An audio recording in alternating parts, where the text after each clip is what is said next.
A lady went to a salon to get her hair done. While the stylist was working, she noticed a handsome man sitting quietly in the shop. Suddenly, the lady turned to him and said, "Sir, you're so handsome. Can we meet later today?"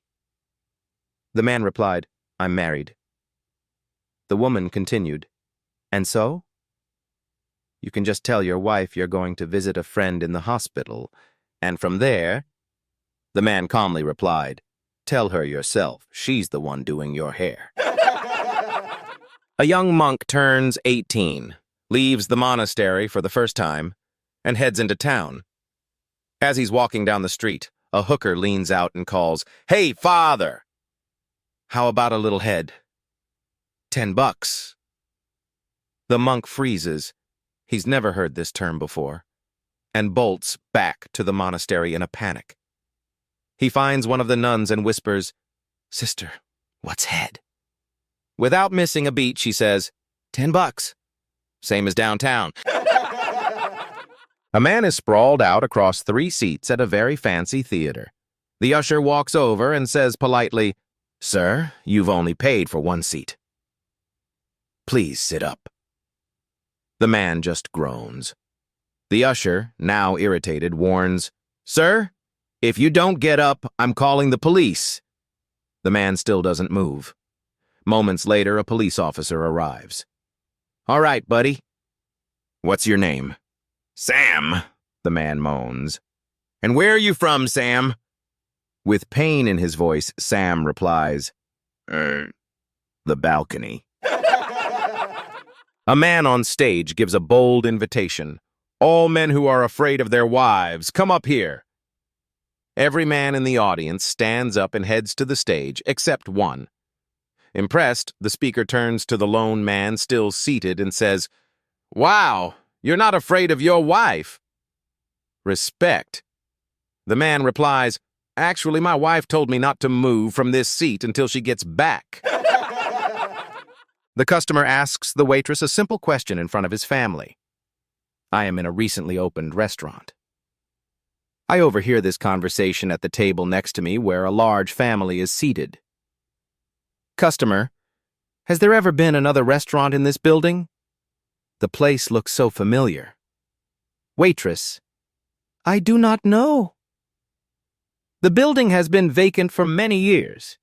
Customer, I remember the stained glass windows and the spiral staircase. I am sure I have been here before. Just then, another waiter passes by the table. Waitress, do you know if there has ever been another restaurant in this building? Waiter, no, until they went out of business a few years ago. This place was a brothel. An old man calls his son and says, "Listen, your mother and I are getting a divorce. 45 years of misery is more than enough for anyone." "Wait, Dad, what are you talking about?" the son yells, completely shocked. "We just can't stand each other anymore," the old man says, his voice firm. "I'm tired of looking at her, and I don't want to discuss it. Call your sister and break the news to her." And he hangs up. The son, now in a panic, immediately calls his sister. She explodes, "Like heck they are!" She calls their father right back. "You are not getting divorced. Don't you dare do a single thing. We are both flying home first thing tomorrow to sort this out. Do not call a lawyer. Do not file a single paper. Do you hear me?" She slams the phone down. The old man hangs up, turns to his wife, and says, "Okay, they're both coming for Christmas and paying their own airfares." One Friday morning, a teacher came up with a novel way to motivate her class. She told them that she would read a quote, and the first student to correctly identify who said it would receive the rest of the day off. She started with, "This was England's finest hour." Little Susie instantly jumped up and said, "Winston Churchill." "Congratulations," said the teacher. "You may go home." The teacher then said, "Ask not what your country can do for you." Before she could finish this quote, another young lady belts out, "John F. Kennedy." "Very good," says the teacher. "You may go." Irritated that he has missed 2 golden opportunities, little Johnny said, "I wish those little tits would just the hell up." Upon overhearing this rude comment, the outraged teacher demanded to know who said it. Johnny instantly rose to his feet and said, "Bill Clinton. I'll see you on Monday." A man and woman had been married for 30 years, and in all that time they always kept the lights off when having sex. The husband was embarrassed, convinced he couldn't please her, so he secretly used a big dildo every time. And she never knew. One night, after 3 decades, she suddenly reached over and flipped on the light. She gasped, "I knew it, you bastard! Explain the dildo!" The husband looked her dead in the eye and said, "Explain the kids." 2 guys are driving along in a car when they see 2 dogs mating in someone's yard. The driver says, "Well, that is great. My wife and I do that every night." The passenger replies, "My wife is conservative. She likes it the old-fashioned way. But if you tell me how you get your wife to do this, I would like to try it." The driver says, "Give your wife 2 drinks, and she will be all set." The next morning, they're cruising along, and the driver asks, "How was it?"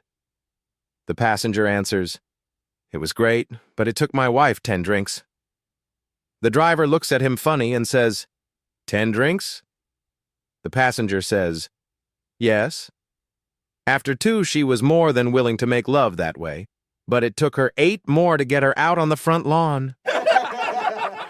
2 nuns are painting an office in the rectory on a hot summer day. One says, "We should take off our habits so we don't get paint on them." So they strip down and continue painting in the nude. Suddenly there's a knock at the door.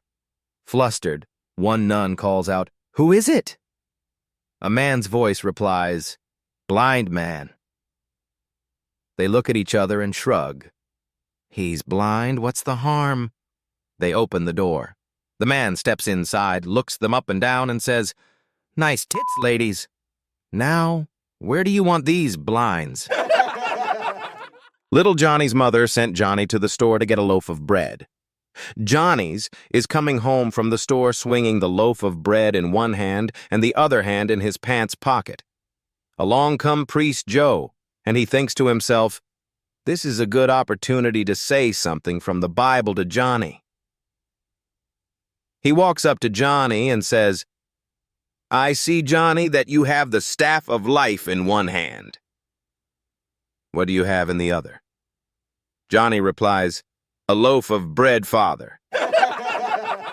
A young artist exhibits his work for the first time, and a well-known critic is in attendance. The critic approaches the artist and says, "Would you like to hear my opinion of your work?" "Yes." The artist replies, "It's worthless." Says the critic, "I know." The artist replies, "But let's hear it anyway." A man goes to the doctors complaining of migraines and headaches.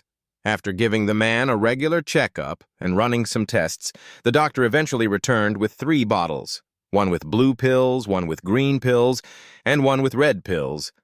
"This is a month's supply of pills," the doctor explains. "Every morning, take one of the blue pills with a large glass of water. Every lunchtime, take one of the green pills with another large glass of water, and at bedtime, take one of the red pills with another large glass of water." Concerned with the number of pills he's going to be taking, the man asks, "What's wrong with me, doctor?" "You're not drinking enough water." An 80-year-old woman was waiting for her husband at the bar in Harpoon Harry's. Suddenly, a very handsome man walked in and sat a few seats away. He was so attractive she couldn't stop staring. Noticing her gaze, the man walked over and said in a smooth, sultry voice, "I'll do anything you want." "Anything you can imagine, no matter how wild or unusual.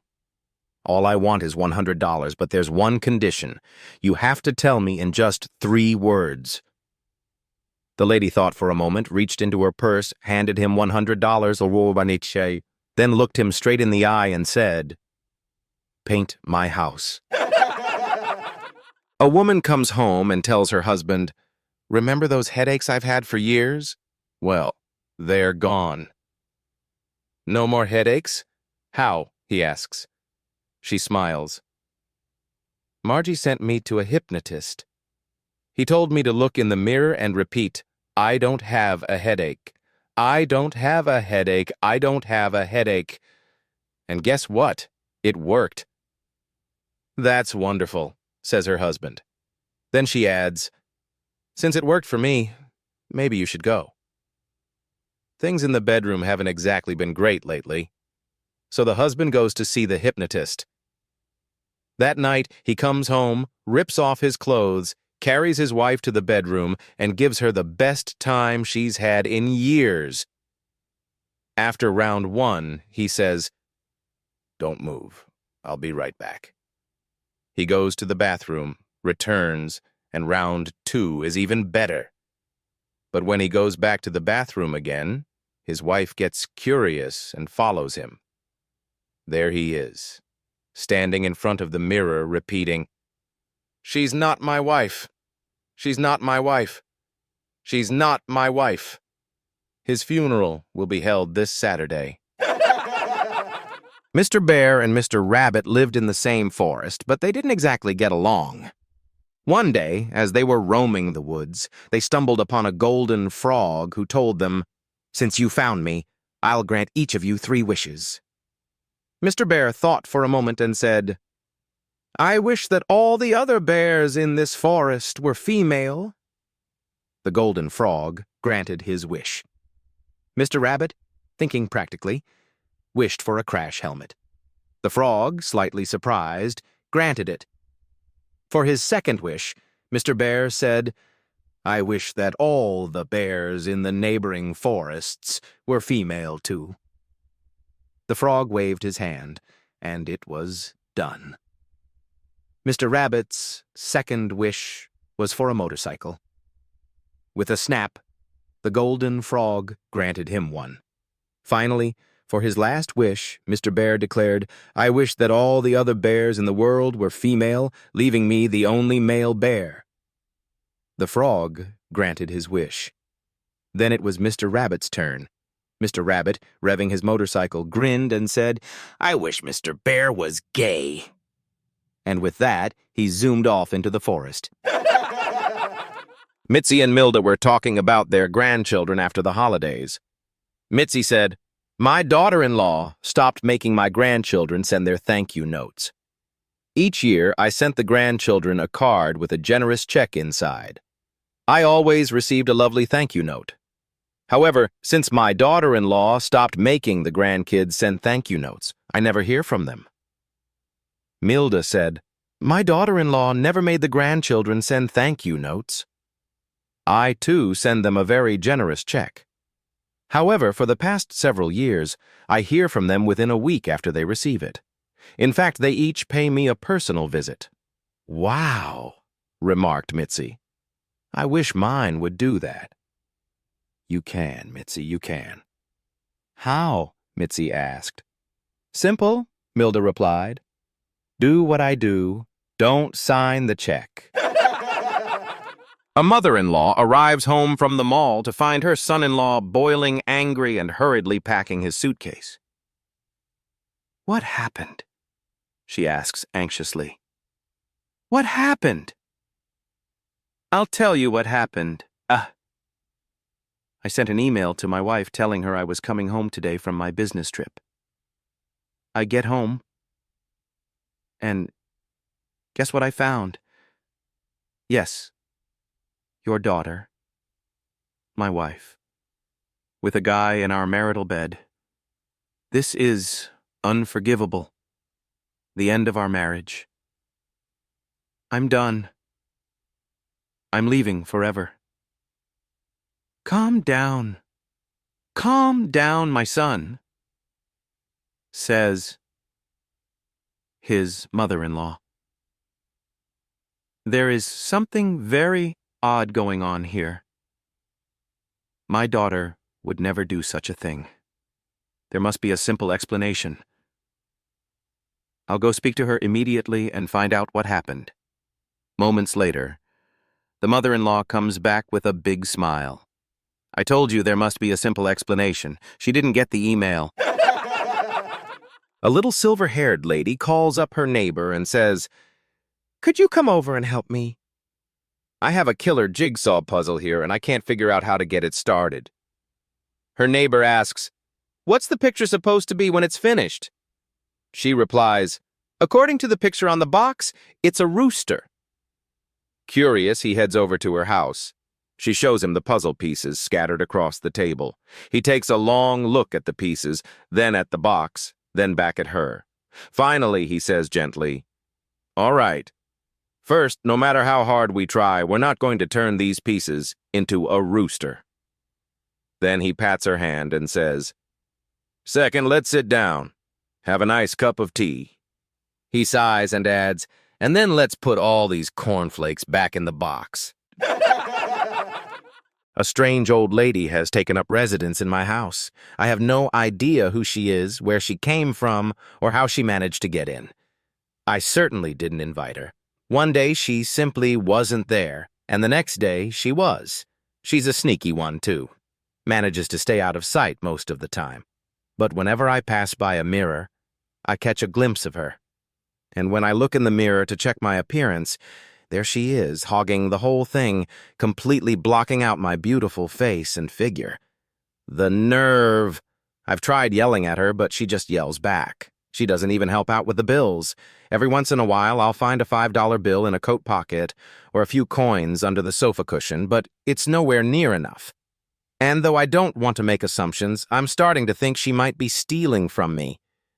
I'll go to the ATM, withdraw $50, and a few days later, it's gone. I'm not one to spend money that fast, so clearly she's sneaking into my wallet. You'd think she'd use it to buy some wrinkle cream, but no. And it's not just the money she's taking. Food has been disappearing at an alarming rate, especially the good stuff like ice cream, chips, and sweets. She must have a sweet tooth, but honestly, she'd better watch it because she's really packing on the pounds. I think she's noticed, too, because she's tampering with my scale to make it seem like I'm gaining weight along with her. And she's not just a thief. She's childish, too. She sneaks into my closet when I'm not home and shrinks my clothes so they don't fit right. She jumbles up my papers and messes with my files, which is incredibly irritating because I am so neat and organized. She has other tricks up her sleeve, too. She gets to my mail and newspapers before I do and blurs the print so I can barely read it. She's tampered with the volume controls on my TV, radio, and phone. Now all I hear are muffled voices. She even made my stairs steeper, my vacuum heavier, and the faucet handles tougher to turn. And she raised my bed height, so getting in and out is now a full-body workout. Recently, she's taken to putting glue on my jar lids, so opening anything is nearly impossible. She's also ruined the fun of shopping for clothes. When I try something on, she hogs the dressing room mirror, looking ridiculous in some outfits, all while keeping me from admiring how great they'd look on me. Just when I thought she couldn't get any meaner, she proved me wrong. She tagged along when I went to get my driver's license photo, and just as the camera snapped, she jumped right in front of me. I just hope she never finds out where you live. A woman named Sarah walked into the kitchen to find her husband, Mike, pacing with a fly swatter in hand. "What are you up to?" she asked. "Hunting flies," he replied confidently. "Oh, have you caught any?" she asked, curious. "Yep, 3 males and 2 females," he said proudly. Amused, Sarah asked, "How on earth can you tell them apart?" With a grin, Mike replied, "Well, 3 were hanging around the beer can and 2 were on the phone." Bob married a widow, and on their wedding night, everything seemed to go smoothly. But the next morning, his new wife stormed into the room, fuming with anger. "I want a divorce, right now," she demanded. Bob, completely caught off guard, stammered, "What? But why, honey? What happened?" She gave him a sharp look. "Let me tell you something," she said. "My late husband's tongue was way bigger than your package." In a bustling market, a vendor was calling out, "Get your bananas here." Fresh bananas. A woman approached and replied, "Hey there, I already have these bananas, but they're a bit soft." "I need some that are crunchier and longer. Can you give me 2 of those?" The vendor chuckled and said, "Oh, come on, ma'am. How about you buy some just for eating this time?" An elderly man is cruising along at 80 miles per hour in a 30 miles per hour zone when he gets pulled over by a cop.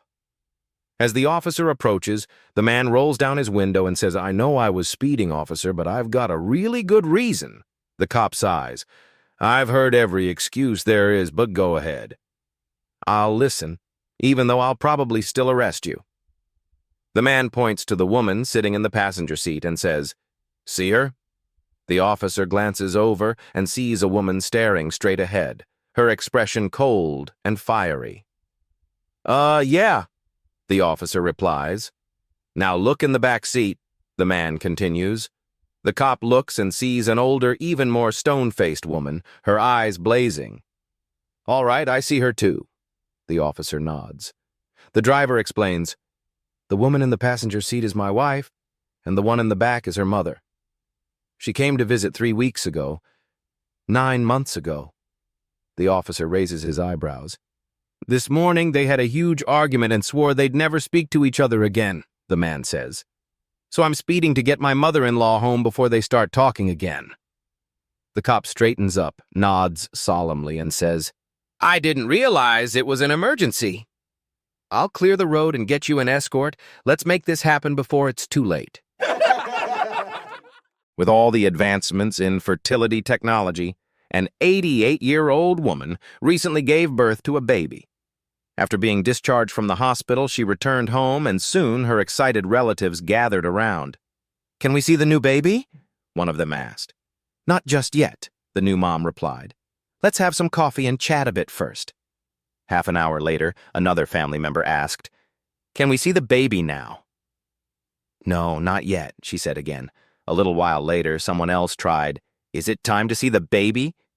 "No, not yet," she replied with a smile. Finally, one of them couldn't hold back anymore. "When can we see the baby?" "When it cries," she answered. "When it cries," they all exclaimed. "Why do we have to wait for that?" "Because I forgot where I put it." A firefighter comes home and tells his wife about their new system at the station. 1 ring of the bell, we put on our jackets. 2 rings, we slide down the pole. 3 rings, we're out the door on the truck. How about we have our own system at home? When I say bell 1, you get ready for bed. Bell 2, jump in bed. And bell 3, we snuggle up.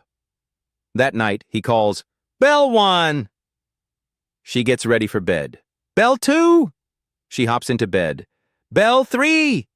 And they cozy up together. Just a couple of minutes later, his wife grins and says, "Bell 4. He looks at her, puzzled. "Bell 4? What's that?"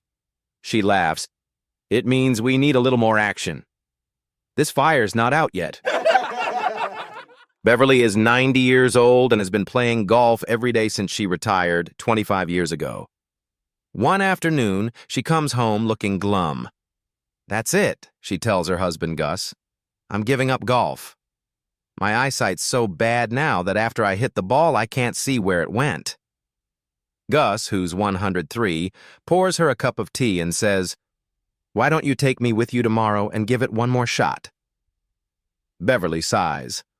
"Oh, Gus, you're 103. How could you help?" "I might be 103, but I have perfect eyesight," he replies confidently. So the next day, Beverly and Gus head to the golf course. She tees up, takes a mighty swing, and squints down the fairway. Turning to Gus, she asks, "Did you see the ball?" "Of course I did," he replies. "I told you my eyesight is perfect." "Great. So where did it go?" Gus pauses, thinks for a second, then shrugs. "I forgot." A woman walks into Cabela's to buy a fishing rod and reel for her grandson's birthday. Not knowing much about fishing, she just picks one at random and heads to the counter. The clerk at the counter is wearing dark glasses and she asks, "Excuse me, sir. Can you tell me anything about this rod and reel?" The clerk replies, "Ma'am, I'm completely blind, but if you drop it on the counter, I can tell you everything about it from the sound." Skeptical, she drops it on the counter. Without missing a beat, he says, "That's a 6-foot Shakespeare graphite rod with a Zebco 404 reel and 10-pound test line. It's a great all-purpose setup, and it's on sale for $20 this week." Amazed, she says, "Wow, that's incredible. I'll take it." As she opens her purse to get her wallet, her credit card slips and falls to the floor. "Oh, that sounds like a MasterCard," he says. She bends down to pick it up and accidentally lets out a little fart. Embarrassed, she relaxes, thinking, "At least he's blind. He won't know it was me." The man rings up the sale and says, "That'll be $34.50, please." Confused, she asks, "Wait, didn't you say the rod and reel were on sale for $20? How did it come to $34.50? He replies, "Yes, ma'am. The rod and reel are $20, but the duck call is $11, and the catfish bait is $3.50. She paid and left, speechless. An old fisherman strolls along the beach carrying a bucket with a few fish inside when a game warden approaches him. "Let's see your fishing license," the warden demands. "Oh, I don't have one," the fisherman replies. "You realize fishing without a license is illegal, don't you?" the warden presses. "Oh, but I wasn't fishing," says the fisherman. "These fish? They're my pets." "Your pets?" the warden asks, clearly skeptical. "Yep, they need exercise now and then, so when it's nice out, I bring them down here, let them have a swim, and then call them back. They jump right into my bucket, and we head home." The warden raises an eyebrow, not buying it. The fisherman just shrugs and says, "Don't believe me? I'll show you." With that, he tosses the fish into the sea. The warden watches, waiting. Finally, he says, "All right, now whistle for your fish and let's see them hop back in." The fisherman looks at him and says with a grin, "What fish?" After his exam, the doctor said to the elderly man, "You seem to be in good health. Is there anything you'd like to ask me about?" "Well, actually there is," replied the old man. "After I make love to my wife, the first time I'm usually hot and sweaty, but after the second time I'm often cold and shivering." Later, after examining the man's elderly wife, the doctor asked her, "Your health looks great. Any concerns you'd like to discuss?" "No, doctor, I'm perfectly fine," she said. The doctor then mentioned, "Your husband had an unusual question.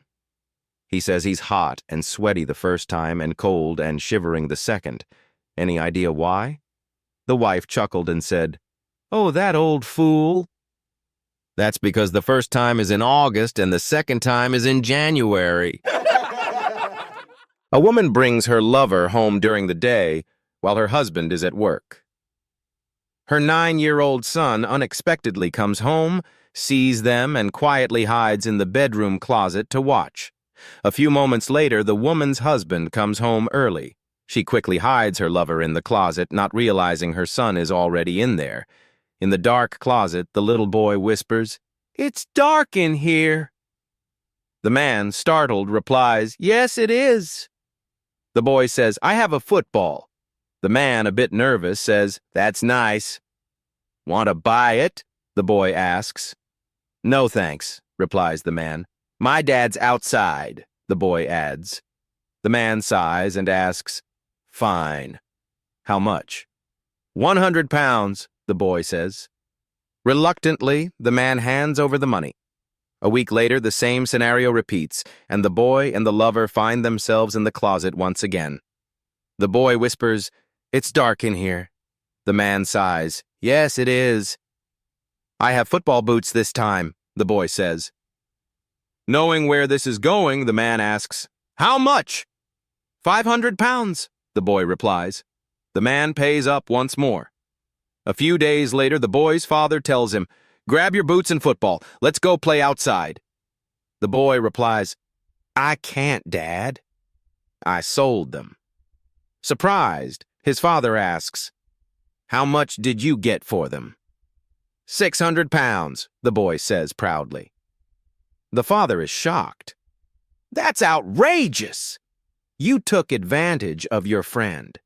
We're going to church, and you're going to confess." At church, the father places his son in the confessional booth and closes the door. In the dark, the boy whispers, "It's dark in here." The priest replies, "Don't start that again. You're in my closet now." A man visited the cemetery to place flowers on his beloved mother's grave. After spending a quiet moment of remembrance, he turned to head back to his car. On his way, he noticed another man kneeling by a grave a short distance away. The man was visibly distraught, his voice trembling as he repeated over and over, "Why did you have to die? Why did you have to die?" Intrigued and moved by such an intense display of grief, the first man hesitated, then cautiously approached. "Excuse me, sir," he said gently. "I don't mean to intrude on your sorrow, but I've never seen such anguish before. May I ask, are you mourning a child, a parent, or someone else very dear to you?" The kneeling man paused, wiping his tears, and took a deep breath before answering, "My wife's first husband."